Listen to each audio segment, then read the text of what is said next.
서울 전체 다 오를 거예요. 본인 돈 얼마큼 되느냐에 따라서 일단 들어가는 게 중요한 거지. 수도권도 제일 편하게 접근하는 방법은 그 동네 대장주를 봐야 돼요. 그럼 그 지역 사시는 분들은 그 동네에서 제일 좋은 지역 대장주에 들어가시면 가장 안전해요.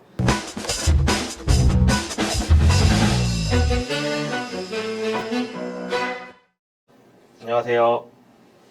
이송열 기자입니다. 2022년이 밝았습니다. 올해도 집값이 오를지 내릴지 궁금해하시는 분들이 많은데요. 특히 서울 집값에 관심이 많습니다. 오늘은 대한건설정책연구원 이은영 책임연구원님 모시고 말씀 나눠보도록 하겠습니다. 안녕하세요. 네, 안녕하세요. 먼저 지난해 상황부터 짚어보도록 할게요. 서울 집값이 특히 지난해 많이 올랐는데요. 어떻게 보시나요? 네, 사실 많이 올랐습니다. 실제로 한국부동산원이 발표한 자료를 보더라도 2019년에 상승률은 1%가 안 됐었는데요. 작년에는 이게 상당히 많이 올랐습니다. 네, 서울 집값 상승률을 말씀해 주셨는데요. 지난해 좀 중요했던 거 몇 가지를 짚어주실 수 있으실까요? 네, 작년 상반기 같은 경우에는 이제 종부세가 계속 이슈였습니다. 종부세가 이제 부담이 될 거니까 다주택자 분들이 매물을 내놓으시면 시장이 안정될 거다. 이런 내용들이 나오다가요. 작년 중반이 되니까 그때는 대국민 담화라는 것도 있었고 금리 인상도 한 번 있었습니다. 그리고 하반기에 들어와서는 추가적인 금리 인상과 함께 대출 규제가 가장 큰 이슈였습니다. 네, 몇 가지 짚어주셨는데요. 흐름을 살펴보면 지난해 상반기까지는 집값이 급등하다가 하반기 들어서는 약간 주춤한 모양새가 있었습니다. 특히 좀 특이한 현상을 짚어보자면 일부 지역에서는 하락 거래가 그리고 일부 지역에서는 신고가 거래가 이어지기도 했었는데요. 이거에 대해서 좀 어떻게 생각하시나요? 자, 작년 말부터 대출 규제가 크게 적용됐습니다. 그리고 올해 1월부터는 DSR 차주 규제가 조기 적용됐죠. 자, 이런 부분 때문에 기본적으로 대출이 있어야 집을 매입하기 용이한 지역들에서는 좀 매매도 줄었고 신고가라고 하기보다는 좀 가격이 낮게 나온 매물들이 발생을 했습니다. 하지만 이런 지역을 제외하고는 여전히 신고가 형성이 지속되고 있기 때문에 지금으로서는 집값이 그렇게 안정된 것이다 라고 평가하기에는 이른 감이 있습니다. 네, 서울도 지역별로 상황이 다 다른데요. 작년 말에 부진한 시장 상황 속에서도 오른 곳부터 먼저 살펴보겠습니다. 용산구가 대표적입니다. 어떻게 보셨어요? 네, 사실 지역의 부동산 가격이라고 하는 것은 해당 지역에 개발 호재 같은 것이 있으면 쉽게 반영이 됩니다. 용산 같은 경우에는 리모델링 이슈와 함께 정비사업 이슈가 상당 부분 나타나고 있습니다. 때문에 최근에 나타난 용산구에서의 가격 상승 같은 것은 이런 부분들이 반영된 결과를 볼 수 있습니다. 네, 이렇게 오른 곳이 있다면 반대로 떨어진 곳도 있었는데요. 특히 작년에 2030 세대가 연끌을 해서 샀다는 노도광 지역. 이 지역들 같은 경우에는 하반기 들어서 조금 하락하는 모양새를 보였습니다. 이거에 대해서는 어떻게 생각하시나요? 네, 사실 그런 지역들은 대출 규제가 크게 관련이 있다고 봐야 합니다. 자금 여력이 크지 않으신 분들이 일단 연끌을 해서 집을 사신다는 것은 대출을 최대한 끌었다는 내용이 됩니다. 그런데 대출 자체가 종전보다 쉽지 않게 된다면 당연히 이런 분들은 집을 매수할 수 있는 여력이 떨어지게 됩니다. 때문에 이런 부분들이 가장 먼저 가시화돼서 나타나는 지역들은 기본적으로 서울 외곽의 가격대가 저렴한 지역으로 볼 수 있습니다. 하지만 가격의 변동은 이런 저렴한 지역뿐만 아니라 가격이 높은 지역에서도 물론 발생을 합니다. 그리고 이때의 차이점은 가격이 저렴했던 지역은 변동폭은 클 수 있더라도 절대적인 금액은 좀 더 비싼 지역에 비해서 적게 발생을 하게 됩니다. 지난해 서울 부동산 시장을 되짚어 봤는데요. 중요한 건 앞으로겠죠. 앞으로 서울 집값 어떻게 보고 계시나요? 네, 사실 지금으로서는 상승할 것으로 보는 게 맞습니다. 아, 네. 상승한다고 말씀을 해주셨는데 중요한 변수 몇 가지를 짚어주실 수 있으시나요? 네, 사실 중요한 변수라기보다는 기본적으로 개발 호재가 집값에 가장 큰 영향을 미칩니다. 이제 얼마 뒤면 선거가 있습니다. 그런데 일각에서는 이 선거를 기점으로 해서 가격이 바뀔 것이다 라는 예상이 많은데요. 사실 지금 현재로서는 선거 결과가 어떻게 나오든지 간에 부동산 가격은 상승할 것으로 보는 게 맞습니다. 왜냐하면 지금 정부에서 최근 몇 년간 발표했던 계획들이 있습니다. 주택 공급을 많이 하겠다던가 또는 GTX 같은 광역교통망을 구축하겠다 이런 내용들이 있습니다. 그리고 이런 내용들은 진행 결과에 따라서 해당되는 지역의 부동산 가치를 올리는 역할을 하게 되는데요. 그런데 이런 사업 계획들은 선거 결과가 어떻게 되는지에 사실상 무관하게 취소되기가 어려운 사안들입니다. 때문에 선거 이후에도 이런 개발 계획들이 진행이 된다면 그만큼의 부동산 가격 상승이 발생할 수밖에 없습니다. 네, 연구원님은 저희 환경닷컴 더 머니스트에서 칼럼을 연재해주고 계시는데요. 특히 금리와 부동산 가격 간의 관계에 대해서 많이 써주셨습니다. 올해도 금리가 상승한다는 전망이 많은데 금리와 부동산 가격 간의 관계 어떻게 생각하시나요? 네, 사실 금리와 부동산의 상관관계에 대해서 항상 명확하게 어떤 흐름이 있는 것은 아닙니다. 금리가 올라도 부동산 가격은 오를 수도 있고 또 내릴 수도 있는 겁니다. 자, 이런 부분에 대해서는 어떤 일관된 방향성은 없기 때문에 금리가 오르면 부동산 가격이 내릴 것이다 라고 생각하는 것은 무리가 있습니다. 즉, 부동산 시장을 안정시키기 위한 수단으로서 금리 인상을 하겠다. 이런 접근법은 맞지 않습니다. 그리고 개인적인 차원에서 보더라도 금리가 올라서 집을 사기가 힘들다거나 부담이 된다고 하는 것은 매월 상환해야 되는 이자가 아주 커졌을 때에 해당이 됩니다. 그런데 지금처럼 저금리 기조가 지속이 되다가 일부 상승했죠, 기준금리가. 그리고 여기서 더 오른다고 하더라도 이게 종전에 비교해서는 아주 큰 차이가 아닐 수 있습니다. 실제로 2019년 같은 경우만 보더라도 기준금리가 1.75%였는데요. 지금의 기준금리가 1.0%입니다.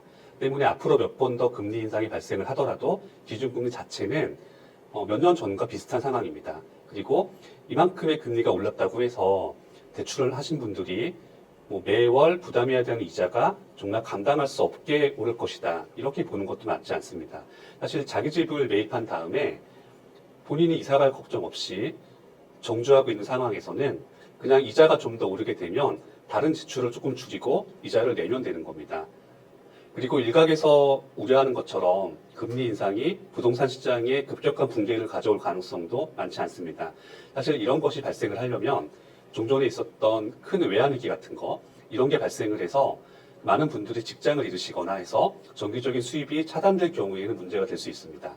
이렇게 되면 이분들이 원리금 상환을 하지 못하게 되시고 그렇게 되면 이런 물건들이 상당 부분 경매 시장이나 매매 시장에 나올 수 있습니다. 이렇게 된다면 부동산 시장은 좀 더 하락을 하겠지만 국가 경제적으로 본다면 이건 위기 상황이 됩니다. 때문에 추후에 이런 식의 상황이 발생할 가능성은 현재로서는 없다고 볼 수 있습니다. 네, IMF 외환 위기나 금융 위기처럼 큰 국가적 위기가 오지 않는 이상 금리가 부동산 가격에 미치는 영향이 적다는 말씀이신데요. 공급에 장사 없다는 말이 있잖아요. 공급은 부동산 가격에 미치는 영향이 큰데요. 이것에 대해서는 어떻게 생각하시나요? 네, 기본적으로 집이 많이 지어지면 가격은 하락하게 됩니다. 이건 당연한 얘기입니다. 작년 하반기에 정부는 최근 몇 년간 서울에서의 입주 물량이 상당히 많았다고 발표를 했습니다. 하지만 비슷한 시기에 집값이 상승했다는 것은 그런 입주 물량들이 시장 수요를 충족하지 못했다는 것으로 판단할 수 있습니다. 그리고 이와 함께 지금까지 정부가 발표한 주택 공급 계획들이 있습니다. 물론 이 물량들만 모두 현실화가 된다면 서울이나 수도권의 주택 가격은 상당히 안정될 겁니다. 하지만 문제는 주택이라고 하는 것은 건설 생산품입니다. 때문에 아무리 계획을 빨리 잡더라도 이것이 실제로 입주할 수 있는 주택이 되기까지는 시간이 적지 않게 소요가 됩니다. 그리고 서울에서는 현재 정비 사업을 제외하고 나면 그렇게 대량으로 주택을 공급할 수 있는 방안이 많지 않습니다. 이 얘기는 정비 사업지를 한 번에 많이 진행을 하게 되면 인근 지역에 전세 수요 같은 것들이 급등하는 문제가 발생하기 때문에 정비 사업지는 아무리 주택 공급이 필요하다고 하더라도 일정 수준을 넘어서 많이 진행하기가 쉽지 않습니다. 이런 부분을 감안한다면 주택 공급을 통해서 서울의 집값을 안정시키기까지는 앞으로 소요되는 기간이 적지 않은 것으로 볼 수 있습니다. 네, 그래도 서울에 공급을 늘릴 만한 묘수가 있을까요? 현재로서는 정비 사업이 최선입니다. 그리고 일각에서는 중공업 지역의 주택 공급을 확대하는 방법도 제시가 되어 있긴 합니다. 그런데 이 부분은 저희가 생각을 좀 더 해봐야 하는 것이 본래 주거 지역과 주거 지역이 아닌 곳을 구분하는 이유는 이 해당 지역들이 요구하는 특성이 다르기 때문입니다. 그리고 서울에서 지금 남아있는 중공업 지역은 그렇게 많지 않습니다. 만약에 이런 중공업 지역에 주택을 많이 공급하게 된다면 서울에서는 상업지역과 주거지역 말고는 다른 곳이 들어갈 지역이 많이 사라지게 됩니다. 그리고 중공업지역은 기본적으로 공업지역이죠, 이건. 그래서 이런 부분에 만약에 주택이 공급된다고 한다면 집은 증가하겠지만 그 지어진 집의 주변 환경이 주거지역으로 적합한 것이냐라고 생각을 했을 때는 이게 맞지 않을 수 있습니다. 그렇기 때문에 집이 부족하면 무조건 고밀 개발해서 많이 지으면 되는 거 아니냐라는 식으로 접근하는 것은 좀 더 논의가 필요합니다. 올해 집값이 많이 오른다고 하셨는데요. 집값만큼이나 전세값도 중요하다고 생각합니다. 전세값도 같이 따라 오르는 건가요?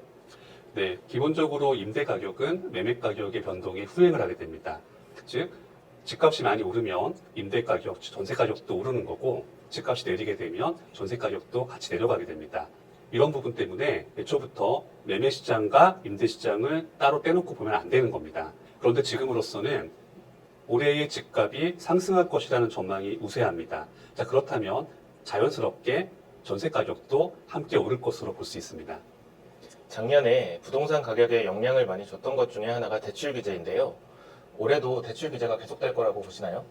네, 당분간은 지금 같은 대출 규제가 지속될 가능성이 높습니다. 그런데 우리가 여기서 한번 생각해 봐야 되는 것이 작년 하반기에 이슈가 됐던 대출 규제 같은 경우에는 전세자금 대출과 신축 아파트의 중도금 같은 집단 대출까지 막히면서 문제가 된 것이었습니다. 그런데 몇 달 뒤에 선거가 끝나고 새 정부가 들어서게 되면 굳이 새 정부의 1년 차에 서민 주거와 직접 연관되는 전세자금 대출과 집단 대출까지 엄격하게 규제할 것인가 라고 생각을 해보게 된다면 아무래도 그런 수준의 엄격한 대출 규제는 조금 완화될 가능성도 배제할 수가 없습니다. 그리고 전세자금 대출이 금년 하반기에도 꾸준히 지속이 된다면 당연히 상승한 매매 가격을 받쳐주는 전세 가격으로 작용할 수 있기 때문에 집값 상승 추세도 이어질 것으로 볼 수 있습니다. 지난해처럼 대출 규제가 폭박하지 않을 거라는 말씀이신데요. 완화된 대출 규제로 전세값이 오르고 전세값이 오르면 매매값이 같이 동달아 오르는 이런 상황이 빚어질 수 있다는 말씀을 해주셨습니다. 이런 상황에서 무주택자들은 집을 마련을 해야 될까요? 아니면 말아야 할까요? 네, 사실 집이 없으신 분들은 집을 사시는 것이 맞습니다. 기본적으로 주택이라고 하는 것은 어떤 투기의 대상이 아니라 개개인의 주거 안정을 확보해주는 수단입니다. 그러니까 자기 집이 있으면 이사갈 걱정도 안 해도 되고 거기서 가족들과 행복하게 사실 수 있는 수단이 주택입니다. 그런데 지금처럼 주택 가격의 상승 전망이 대세인 시점에서는 언제냐가 중요한 것이 아니라 가능한 본인의 자금 여력에 맞는 범위에서 주택을 빨리 매입하는 것이 훨씬 유리합니다. 그리고 이것은 청약이나 또는 기존 주택의 매입에 공통적으로 적용되는 내용입니다. 가격이 오르는 대세 확정기에서는 자금 여력이 된다면 무조건 집을 사야 된다라는 말씀을 해주셨습니다. 지난해 서울 일부 지역에서 하락 거래가 나왔었는데요. 이런 하락 거래 얼마나 더 갈까요? 지금으로서는 다음 선거까지는 지속이 될 것으로 판단됩니다. 하지만 선거 이후에도 실제로 정권이 이양되기까지는 상반기가 모두 소요되기 때문에 지금처럼 부동산 매매와 가격 상승을 억누르는 정책 기조는 적어도 금년 상반기까지는 지속될 것으로 보는 것이 맞습니다. 하지만 그 이유가 된다면 주택 매수 수요를 억눌렀던 요인들이 해소될 가능성이 있기 때문에 가격 상승은 마치 스프링이 튀어오르듯이 더 크게 발생할 가능성도 충분합니다. 지난해 서울 집값 폭등으로 경기도, 인천 등 수도권으로 나가신 분들이 많은데요. 이분들 다시 서울로 들어오실 수 있을까요? 네, 서울 인구가 1,000만 아래로 내려간 건 한참 됐습니다. 그리고 그런 맥락에서 서울에서 경기도로 가신 분들은 크게 두 가지 원인입니다. 서울 집값이 너무 비쌌거나 또는 서울에서 본인들의 눈높이에 맞는 주거 환경을 찾기 힘들어서였습니다. 이런 얘기가 신축 아파트 같은 얘기죠. 그런데 지금에 와서는 이 분들이 서울에 들어와야 되느냐 말아야 되느냐를 한 번 더 고민하게 됩니다. 그런데 이걸 고민할 때 가장 먼저 봐야 하는 것은 이 분들의 생활 반경이 어디냐 하는 겁니다. 직장이 서울이거나 이런 분들은 서울로 들어오시는 게 좋죠. 하지만 뭐 이직을 하셨거나 아니면 주로 생활하시는 반경이 서울이 아닌 경우에는 굳이 그렇게 서울로 오셔야 되나라고 저는 생각할 수 있습니다. 왜냐하면 기본적으로 주택이라고 하는 것은 투기의 대상이 아니라 주거의 수단이기 때문입니다. 하지만 이런 분들 중에서 서울로 다시 돌아오고 싶으신 분들에게 가장 걸림돌이 되는 것은 아무래도 집값입니다. 그래서 이 부분은 뭐 저희가 농담을 하자면 복권 당첨되시면 가장 쉬운 방법이고요. 자, 그렇지 않다면 서울이 아니어도 다른 지역도 집값이 오릅니다. 그러니까 그 오른 만큼의 시세 차익을 오롯이 가지고 계시다가 근검 전략을 하시고 좀 더 자금 여력을 늘리신다면 여력이 되시는 대로 서울로 진입하시는 것도 저는 좋은 선택이라고 판단합니다. 연구원님과 올해 서울 집값 관련해서 이것저것 얘기를 나눠봤는데요. 마지막으로 해주실 말씀 있으신가요?